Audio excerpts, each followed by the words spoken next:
मायावादमहन्धकारपटली सपुष्पवन्तं सदा तौ श्रीरूपसनातनोदितचित्रं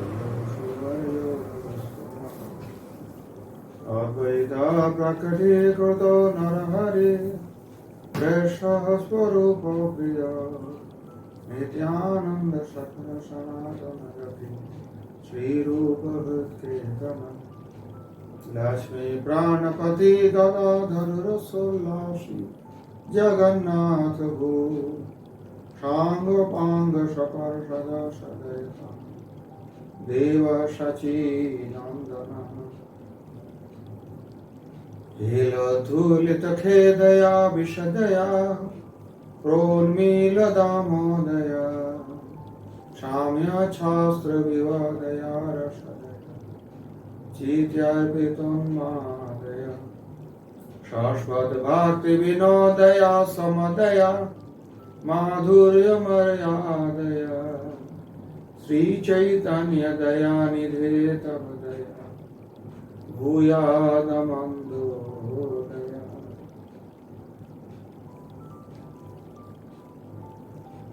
किं वस्तु स्वरूप भेदवादिनं प्रतिमानि दूषणानि उद्घुष्यन्ते किं वा धर्म भेदवादिनं प्रति प्रथमे चोरापराधान् माण्ड्योपो निग्रह न्यायापातः भवाद् अभिधीयमान दूषणानां तदविषयत्वात्।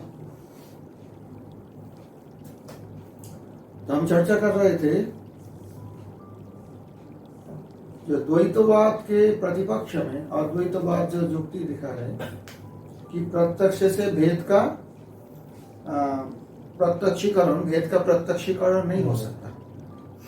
अद्वैतवादी इस प्रकार से एक पूर्व पक्ष स्थापन किया। अब अद्वैत वेदांतियों को ये शंका को ये पूर्व पक्ष का जवाब दे रहे द्वैत वेदांती मध्व संप्रदाय से क्या बोल रहे हैं किं वस्तु स्वरूप भेदवादिनां प्रतिमानि दूषणानि उद्घुष्यन्ते।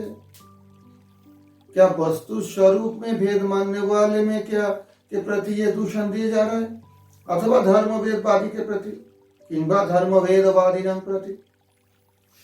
यहाँ पर एक बात है वस्तु स्वरूप के भेद और वस्तु के धर्म के आधार पर जो भेद ये दोनों अलग है। तो माधवाचार्य कह रहे हैं किस पर आपने दोषारोपण कर रहे हैं। वस्तु स्वरूप के भेद मतलब जैसे एक घट है घट का एक स्वरूप है उसका धर्म से कोई मतलब नहीं मेरा। कंबु ग्रीव गोलाकार ये जो घट का स्वरूप है ये औरों से अलग है। समझा अच्छी तरह से एक घट है बाकी सब अलग है।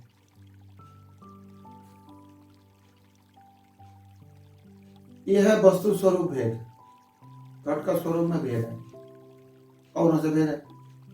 कुछ भी हो एक घट है बाकी सारे संसार की वस्तु है। कुछ भी हो चाहे देखा हो नहीं देखा हो क्या लगा है घट से स्वरूप का। और एक भेद होता है जो वैशेषिक लोग जिसका प्रयोग करते हैं ज्यादातर। तो वैशेषिक का जब दर्शन वैशेषिक दर्शन पढ़ोगे तो विस्तारित रूप से इसको जान पाओगे। अभी संक्षेप में समझो वो धर्म के उस पे भेद करते हैं जो वस्तु से भिन्न धर्मों को लेकर भेद मानते हैं। तो जब धर्मों को लेकर भेद मानेंगे तब तो भिन्न वस्तु को प्रतियोगी वस्तु का भी जरूरत है उसका धर्म का भी ज्ञान हो। नील पितादी जो दृष्टांत दिए है अद्वैतवादियों में जो नील का भी ज्ञान हो पीला का भी ज्ञान हो तभी नील और पितादी में भेद ज्ञान संभव है। अगर नील ही नील रहे पीत नहीं रहे तो दूर है तो भेद ज्ञान संभव नहीं है। ये है धर्म के आधार पर। धर्म के आधार पर है उसमें प्रतियोगी वस्तु की आवश्यकता है नहीं तो प्रत्यक्ष के द्वारा भेद सिद्ध नहीं होता। परंतु मध्वाचार्य बोल रहे हम तो ऐसा नहीं करते हैं। हम तो वस्तु के स्वरूप में ही वेद को स्वीकार करते हैं, धर्म के वेद को नहीं मानते। मतलब उसको वो वेद हमारा कहने की तात्पर्य नहीं है। तो फिर ये तो अगर आप स्वरूप भेदवादी के प्रति करोगे ये दोष आरोप कि भेद प्रत्यक्ष प्रमाण नहीं हो सकता है, अगर स्वरूप भेदवादी के प्रति ये करोगे तो चोरापराधान मांडव्य निग्रह न्यायापात, एक न्याय है। चोरापराधान मांडव्य निग्रह। मांडव्य ऋषि किसी गांव में किसी शहर में जाके सोए थे, किसी का ऐसी मकान के बाहर, साधु है ऐसे ही। अब राजा के जो कारागार में एक चोर था वो भाग गया।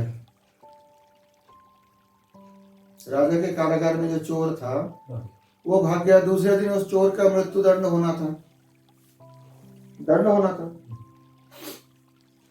अब चोर भाग गया, राजा को पता चल जाए तो कारारक्षियों को भी सजा दिलाएंगे। तो कारागार के रक्षियों ने बोला कहीं से भी एक चोर आज पकड़ के लाना है, नहीं तो हमारा सिर कलम हो जाएगा। कैसे भाग गया चोर कारागार से? तो रास्ते में ढूंढा, ढूंढते ढूंढते देखा है कि मांडव्य ऋषि लेटे हुए है, किसी मकान की बारह वाली, इसको पकड़ के ले जाओ। बाहर के आदमी कोई पहचानती भी नहीं है उनको, लाके उनको कारागार में डाल दिया। दूसरे दिन उनको सूल पर चढ़ा दिया। अब वो सूल के ऊपर अपने ऋषि है, उनकी तो योग शक्ति है, सूल के ऊपर बैठ के वो अपना प्राणायाम कर लिया तो वहीं फंस रहे, नीचे नहीं उतर रहे, मर नहीं रहे, कुछ भी नहीं हो रहा उनको, सूल विद्या ही नहीं हो रहा उनको किसी। फिर राजा के पास खबर गया, राजा आके बोला है तो कोई महात्मा को तुम लोग सूल में चढ़ा है। उनका तुरंत उतार लिया, माफी मांगा जी महाराज मेरे ये जो ये नौकर चाकर है ना, इनकी बुद्धि नहीं है, आपको पकड़ के ले चलो, कितना बड़ा अपराध, कितना बड़ा अपराध हो गया मेरे से। मांडव्य ऋषि को क्षमा कर दिया, चलो तुम्हारी कोई गलती नहीं है, क्योंकि हर जीव अपने के कर्म के कारण ही किए हुए कर्मों से दुख सुख मिलता है। तो मेरा कौन सा ऐसा कर्म है जिसके कारण मुझे आज ये शास्त्री को प्राप्त होना पड़ा? होने जा रहे थे, शास्त्री तो मिला नहीं उनको, बच गए। यमराज जी के पास पहुंच गया, क्योंकि यमराज जी के पास सारे हिसाब रहते हैं सभी लोग कर्मों का। तो बोला मेरा कौन सा ऐसा कर्म रहा जिसके कारण मुझे आज इस प्रकार निग्रह भोगना पड़ा? तो यमराज जी बताया कि आप बचपना में किसी कीड़ा को पीछे एक घास के नोक से ऐसे करके उसका दुख दिए थे, आपका भी पीछे सूल लगना था।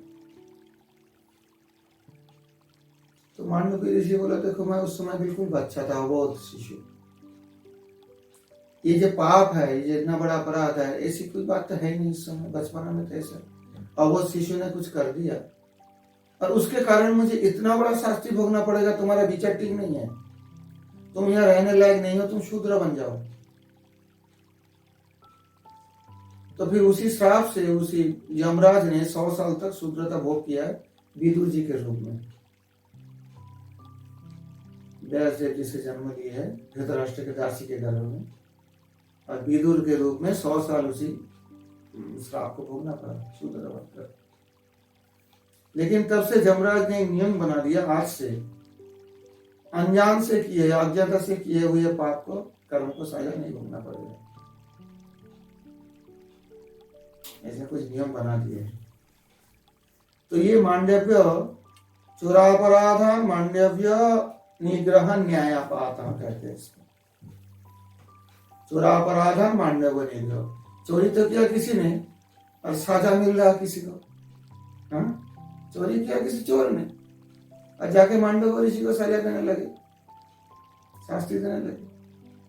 तो माधवाचार्य जी का जो संप्रदाय है द्वैतवादी कहते हैं ये तो चोरापराधान मांडव्य निग्रह।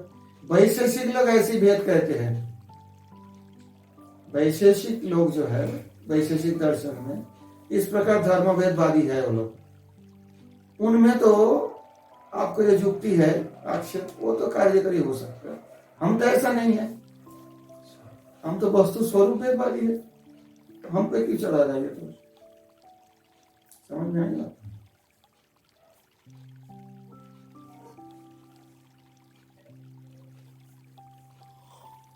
कि दोनों पक्ष उठा के यह बता रहे हैं, जब किस पक्षों पे अपने दोष आरोप कर रहे हो। अगर प्रथम पक्ष पे दोष आरोप करोगे वस्तु स्वरूप भेद बाधिनम प्रति तो चोरापराधम मांडव नय हो गया। अगर वस्तु स्वरूप भेदत्वे प्रतियोगी सापेक्ष तुम न घटते घटावत, वस्तु स्वरूप का ही अगर भेद माना जाए तो उसमें प्रतियोगी सापेक्ष नहीं होती, प्रतियोगी की आवश्यकता नहीं होती। किसी के साथ हम तुलना नहीं करें, धर्म भेद नहीं है। घट है, ये घट है, बाकी सब घट से अलग है।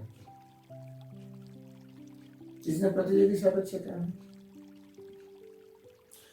प्रतियोगी सापेक्ष एवं सर्वत्र भेद प्रथत इति चेन्न प्रथमं सर्वत्र विलक्षणतया वस्तु स्वरूपे जायमाने प्रतियोगी अपेक्षया विशिष्ट व्यवहारोपत्ते है।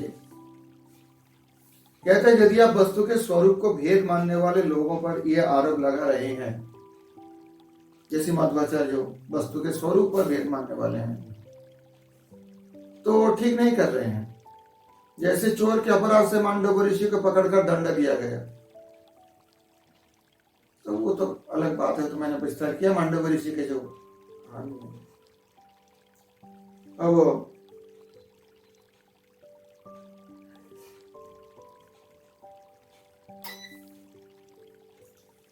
इसका कारण यह है कि आपके द्वारा आरोपित दोषों के क्षेत्र में स्वरूप भेदवादी लोग नहीं आते। जिस दोष लगाया अद्वैतवादियों ने भेदवादियों के पक्ष में, उसमें स्वरूप भेदवादियों का कोई बात नहीं आता। ये तो धर्म भेद जो है, वैशेषिक दर्शन का जो विचार है, उन पे आरोप लगा रहे। पूर्व पक्षियों का कहना था कि भेदवादी लोग धर्मी और प्रतियोगी के साथ ही प्रत्यक्ष का ज्ञान होना मानते हैं, जो बिल्कुल असंभव है, जैसे हम लोग पहले चर्चा कर चुके हैं। यह अपराध धर्म को भेद मानने वालों का है, स्वरूप भेदवादियों का नहीं। परंतु यदि आप हमारे ऊपर भी आरोप लगाते हैं तो ठीक नहीं है। दूसरे के अपराध से हमें क्यों पकड़ रहे हैं? आपके द्वारा प्रतिपादित दोष वस्तु के स्वरूप को भेद मानने वाले सिद्धांत पर नहीं लग सकते। आपके द्वारा प्रतिपादित दोष जो है नील पीत से भिन्न है, ये स्वरूप भेद वादियों के द्वारा वस्तु के स्वरूप को भेद मानने वाले सिद्धांत पर नहीं लग सकते। यदि वस्तु से भिन्न धर्मों के साथ दूसरी वस्तु के रूप में भेद हो, तभी प्रत्यक्ष प्रमाण के द्वारा भेद का ज्ञान होगा। केवल भेद का या धर्मी प्रतियोगी के साथ भेद का। पूर्व पक्षियों ने फिर विकल्प किया था कि धर्मी और प्रतियोगी के ज्ञान के बाद भेद का ज्ञान होता है या एक ही साथ, तो ये विकल्प भी धर्म भेदवादी को ही लग सकते हैं। ये वस्तु के धर्म से लेकर भेद करता है एक वस्तु दूसरे वस्तु। स्वरूप को भेद मानने वाले लोगों में कभी भी ये विकल्प नहीं लग सकते। मध्वाचार्य ने शंकर के उत्तर में धर्मवेद भादियों को घसीटा है। सोचा कि इन्हें ही शंकर से भिड़ा दें, हम बिल्कुल बच जाएंगे। पर लेने के देने पड़े। धर्मभेदवादी और मध्व पर ही बिगड़ खड़े हुए। जो धर्मभेदवादी वैशेषिक दर्शन, वो मध्व का विरोध करने लगे। अब दोनों भेदवादियों में ही शास्त्रार्थ चला। धर्मभेदवादी पूछते हैं यदि वस्तु के स्वरूप को ही भेद मान ले तो घट की तरह उक्ति प्रतियोगी की अपेक्षा नहीं रहेगी। ननु वस्तु स्वरूपस्यैव भेदत्वे प्रतियोगी सापेक्षत्वं न घटते घटवत्। घट के ज्ञान के लिए किसी प्रतियोगी की आवश्यकता नहीं रहती है, सीधे घट का ज्ञान कर लेते हैं। यह घट है, इसमें कोई और वस्तु की आवश्यकता है क्या प्रतियोगी? और जो है घट नहीं है, कुछ भी हो नहीं हो मतलब नहीं, यह घट है। तो इसमें कोई प्रतियोगी को क्या आवश्यकता नहीं है, सीधे घट का ज्ञान कर लेते हैं। यदि वस्तु के स्वरूप को भेद मान ले तो यह भेद भी घट की तरह ही प्रतियोगी निरपेक्ष हो जाएगा। स्वरूप तो एसेंस, इसका भेद अगर मान ले तो यह भेद भी घट की तरह ही प्रतियोगी निरपेक्ष हो जाएगा। किंतु लोक में नियम से सर्वत्र भेद ज्ञान के लिए प्रतियोगी के ज्ञान की आवश्यकता पड़ती है। कैसे धर्मभेदवादी कहते हैं ये आदमी गोरा है, तो उसको किसके आधार पे कह रहे हैं? काला। कोई दूसरा काला आदमी भी है होगा, जब तक गोरा कहा जाता है। तो भेद प्रतियोगी ज्ञान तो होगा, प्रतियोगी तो काला होना चाहिए। लेकिन ये मनुष्य है, इसमें दूसरे के मनुष्य प्रतियोगी का आवश्यकता होता है क्या? ये मनुष्य है, बाकी जो है मनुष्य नहीं है। ये मनुष्य का रूप है, ये मनुष्य का स्वरूप है। इस प्रकार से समझ में आई बात? स्वरूप तो भेद प्रतियोगी धर्म है। यदि धर्म के आधार पर दो वस्तुओं के हम भेद नहीं मानेंगे तो ऐसी संभावना नहीं रहेगी, अतः स्वरूप को भेद मानना दोषपूर्ण है, ये कहते हैं। कौन कहते हैं ये? वैशेषिक धर्म भेदवादी कहते हैं लोग में नियम से सर्वत्र भेद ज्ञान के लिए प्रतियोगी ज्ञान की आवश्यकता पड़ती है। यदि धर्म के आधार पर दो वस्तुओं में हम भेद नहीं मानेंगे तो ऐसी संभावना नहीं रहेगी, अतः स्वरूप को भेद मानना दोषपूर्ण है। वो लोग कहते हैं स्वरूप से नहीं, धर्म से ही भेद होना चाहिए। उसका उद्भव माध्व की अर्थ से उत्तर दे जा रहे हैं। इसका भेद जो स्वरूप भेदवादी है, ये माधव संप्रदाय जवाब दे रहे हैं। ये उत्तर होगा कि ऐसी बात नहीं है। पहल वस्तु के स्वरूप का ज्ञान दूसरी सभी वस्तुओं से पृथक विलक्षण करके प्राप्त किया जाता है। मैंने बोला ना, ये घट है, बाकी सब घट नहीं है, सीधा बात है। विलक्षण है, घट का जो रूप है ये घट है। तब प्रतियोगी की अपेक्षा रखते हुए विशेष प्रकार का, जैसे घट के घटत्व का व्यवहार चलता है, घट पहचानने के लिए अथवा घट में जो वैशिष्ट है, विशेषता है, जानने के लिए प्रतियोगी की आवश्यकता नहीं होता है। लेकिन उसके बाद पहले जैसे घट है और ये विलक्षण है, ये वस्तु स्वरूप का ज्ञान सभी वस्तुओं से पृथक करके प्राप्त किया जाता है। उसके बाद प्रतियोगी की अपेक्षा रखते हुए विशेष प्रकार जैसी घट के घटत्व का रूप में व्यवहार चलता है। इसमें घटत्व है, उसमें नहीं है, ये धर्म हो गया। घट का धर्म है घटत्व, मनुष्य का धर्म है मनुष्यत्व। स्वरूप भेदवादियों के मत से पहले घट का घटत्व के रूप में सबसे विलक्षण मानकर स्वरूप का ज्ञान होता है। इसी को भेद ज्ञान कहते हैं। जो प्रत्यक्ष से ही होता है, जो वस्तु समझ से विलक्षण है, उसके कम्बु ग्रीवादी संस्थान विशेषों से युक्त स्वरूप को भेद ही मानते हैं।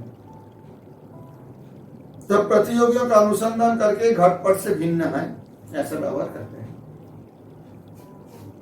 ये घट है, पट से अलग है, तो पट का लाना पड़ता तब। लेकिन ये घट है, इसके लिए पट की आवश्यकता पड़ता है क्या? स्वरूप पता ही घट है, बाकी जो है घट नहीं है, सबसे विलक्षण नहीं है। ये जो बता रहे हैं हम, घट नहीं है तो सब कुछ का ज्ञान रहना पड़ेगा कि घट के साथ नहीं है। नहीं, कुछ ज्ञान की आवश्यकता नहीं है। ये घट है, मतलब एक घट है, इससे अलावा जो देखा जाएगा लक्षण, इससे अलावा जो चीज है वो घट नहीं है, घट की तरह नहीं है, तो सब चीज का ज्ञान तो होना चाहिए, तभी बता सकते। नहीं होना चाहिए, चाहे कुछ हो चाहे कुछ नहीं हो।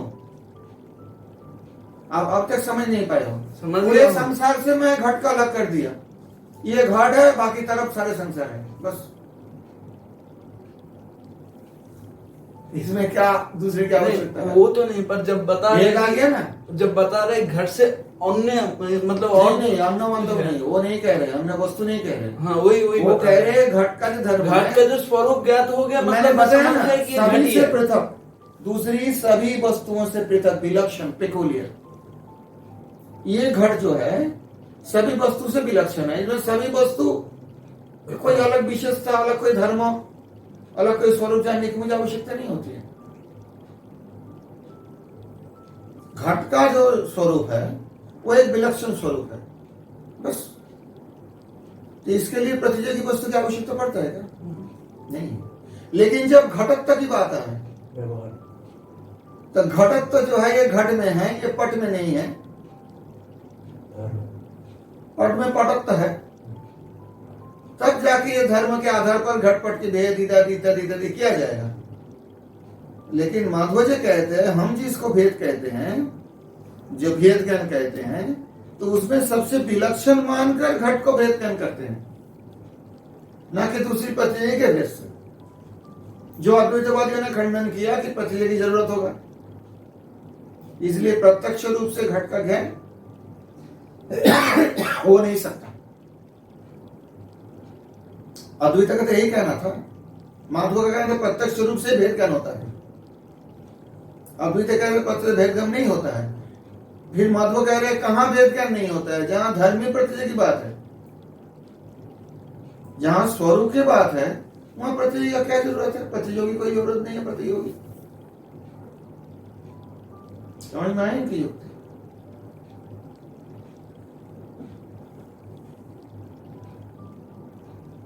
और जब बता रहे हैं कि अन्य कुछ नहीं है, तब तो प्रतियोगी आ जाएंगे कि एक घट है और सब अन्य कुछ है, तो अन्य कुछ का जब नहीं, अन्य कुछ नहीं और अन्य कुछ है नहीं है, नहीं बोल रहे। यही तो बात है, अन्य सबसे कुछ नहीं होना विलक्षण चाहिए। ये है, कुछ भी हो नहीं हो कोई मतलब हाँ, नहीं। वही बात है, बस स्वरूप ये का विलक्षण ये घाट है, बस बिल्कुल। ये विलक्षण का मतलब ये है,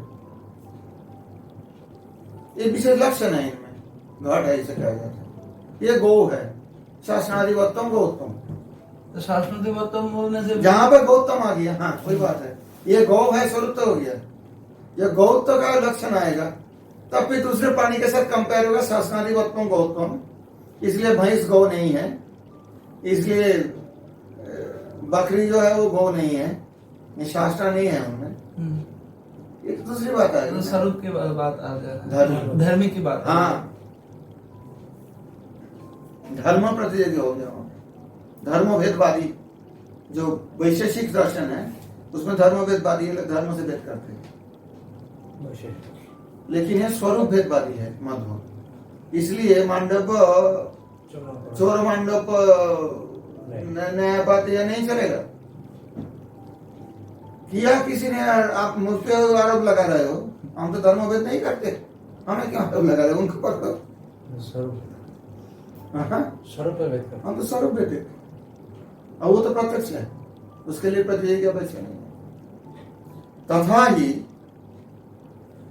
परिमाण घटितम वस्तु स्वरूपम प्रथमम अवगम्यते, पश्चात प्रतियोगी विशेषापेक्षया ह्रस्वं दीर्घमिति तदेव विशिष्य व्यवहार भाजनं भवति। तदुक्तं विष्णु तत्व निर्णय न च विशेषण विशेषतया भेद सिद्धि, विशेषण विशेष्य भावश्च भेदापेक्षा, धर्मी प्रतियोगी अपेक्षया भेद सिद्धि, भेदापेक्षा च धर्मी प्रतियोगित्वम इति अन्योन्याश्रयतया भेदस्य अयुक्ति, पदार्थो स्वरूपत्वात् भेदस्य इत्यादिना विष्णु तत्व निर्णय जो ग्रंथ है श्रील मध्वाचार्य जी का, उनमें से एक कोटेशन दे रहे। आप पहले समझिए क्या बोल रहे हैं।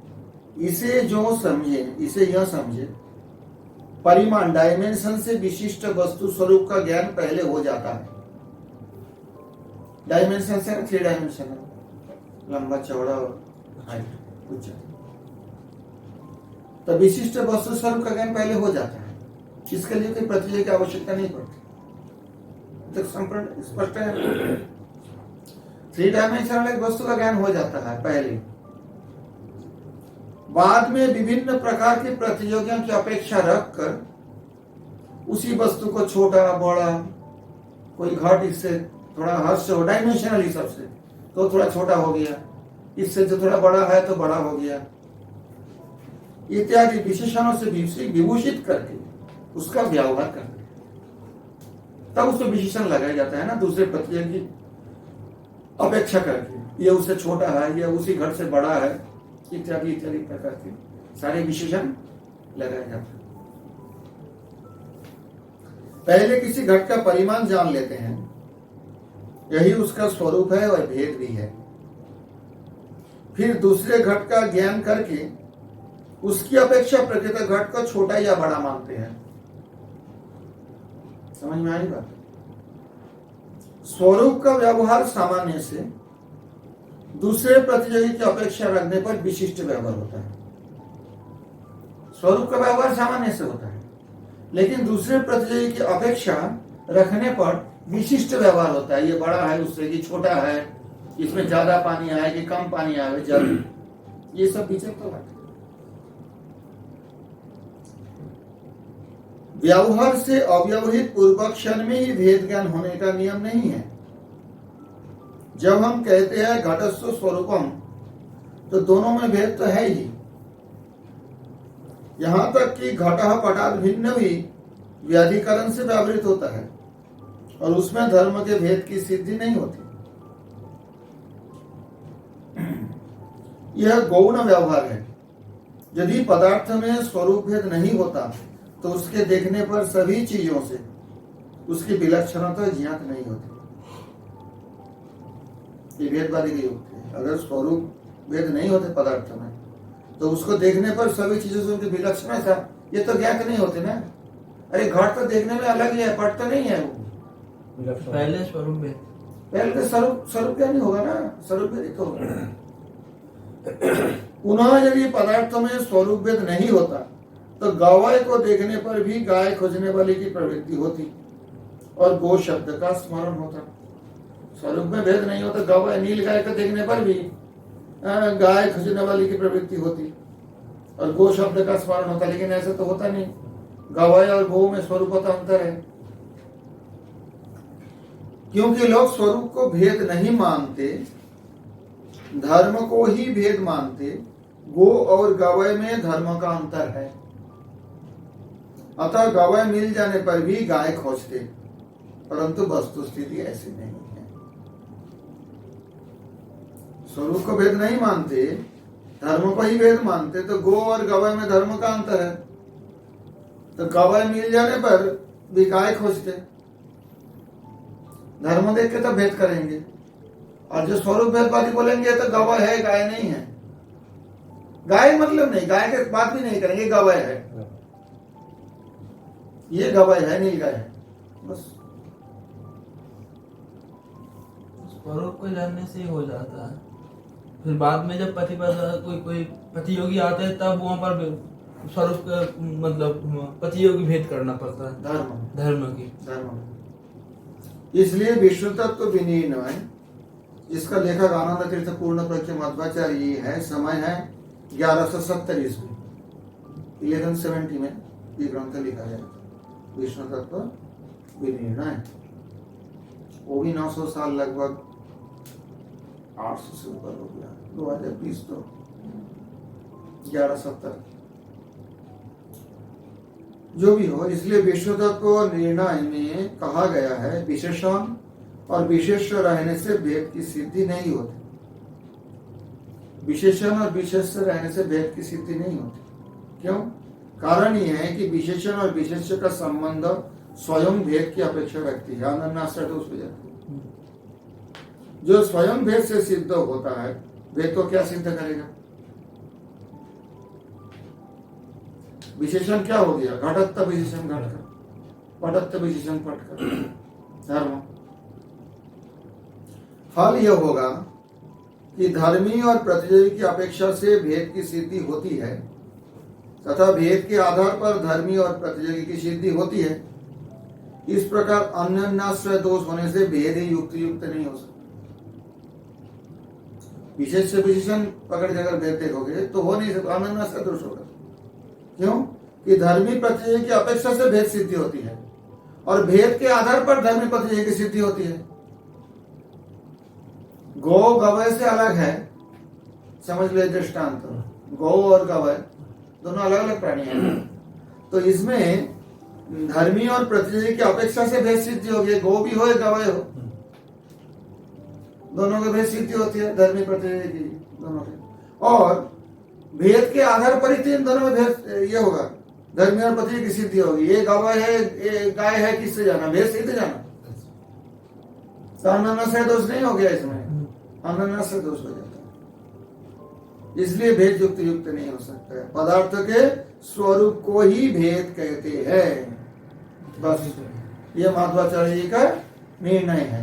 पदार्थ स्वरूपत्वात् भेदस्य, पदार्थ के स्वरूप को ही भेद कहते हैं, उसके धर्मों के आधार पर किए गए भेद को नहीं कहते भेद। तो पदार्थ के स्वरूप को ही भेद भेद कहते हैं। यह एक प्रतियोगी से युक्त भेद को धारणा करता है। इसमें भेद विशेषण है, पट विशेष है। पट में कुछ प्रतियोगी से युक्त भेद रहता है, यहाँ भेद विशेष है, पट विशेषण है। विशेष से विशेषण से करोगे अनन्य दोष हो जाएगा। यह मतलब पट एक प्रतियोगी से युक्त भेद को धारण करता है। यह भेद विशेषण हो गया, पट विशेष हो गया। पट भेद को धारण करता है प्रतियोगी से युक्त, अर्थात घट प्रतियोगी हो तो पट उससे प्रतियोगी से युक्त एक विशेष भेद को धारण करता है, तो भेद विशेषण हो गया ना, एडजेक्टिव हो गया, और पट हो गया विशेष्य। और फिर पद में कुछ प्रतियोगी से युक्त भेद रहता है, यहाँ भेद विशेष हो गया। भेद रहता है कहाँ? पद में, और पट हो गया विशेषण। और विशेषण होगा, भेद विशेषण। विशेषण और विशेष्य में भेद होना सुप्रसिद्ध है। जैसा कि राज्य पुरुष, राज्य है विशेषण, राजा के लोग, राजपुरुष, भेद है ना। राज्य पुरुष क्या राजा है? नहीं, राज्य अलग वस्तु है। राजा के पुरुष है, राजपुरुष, राजा के कोई आदमी है, राज कर्मचारी मानो। राज्य पुरुष, इनमें राज्य विशेषण है राजा को, और पुरुष है विशेष, ये आदमी राजा का है। राजा राज कर्मचारी है, जैसा बोले गवर्नमेंट ऑफिस लोग कहते हैं, वही एक ही बात है लगभग। तो इसमें क्या है? विशेषण में भेद तो सुप्रसिद्ध है, इसमें तो हम देखते ही रहते हैं ये बात। विशेषण और विशेष्य के रूप में भेद को सिद्ध किया जाएगा तो अन्यनाश्रय दोष हो जाएगा। इसके आधार पर अगर भेद सिद्धि करना चाहोगे आप तो अन्यनाश्रय दोष हो जाएगा, एक दूसरे पर आरोपित होगा, ऐसा नहीं हो सकता।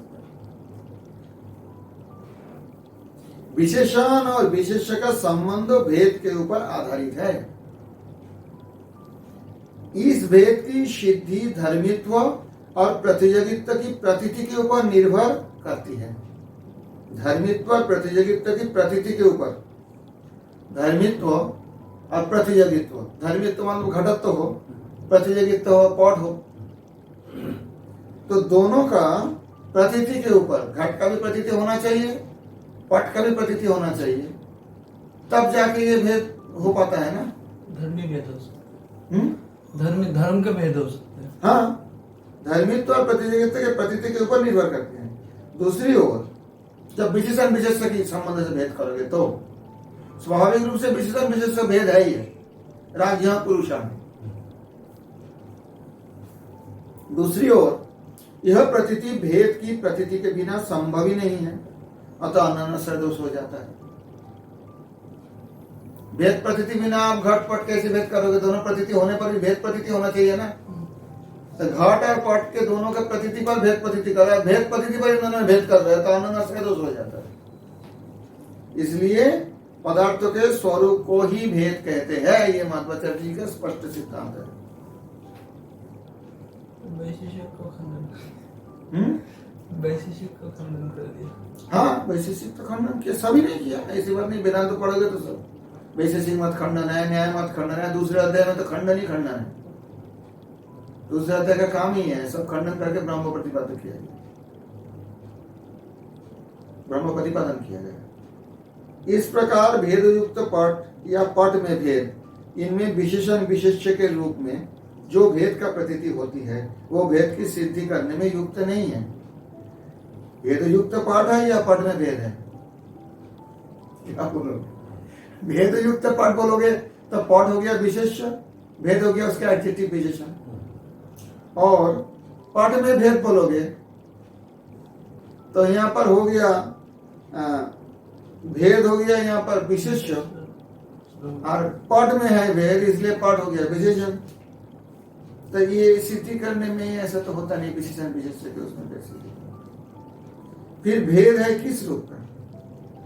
उत्तर होगा कि पदार्थ का स्वरूप ही भेद है, स्पष्ट रूप से। ये घट ये पट, बस विश्व तत्व निर्णय में यही कहा गया है।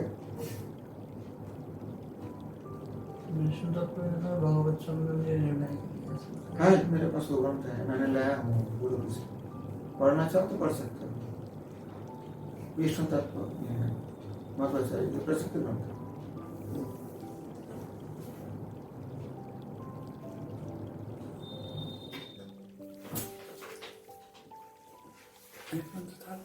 यहाँ तक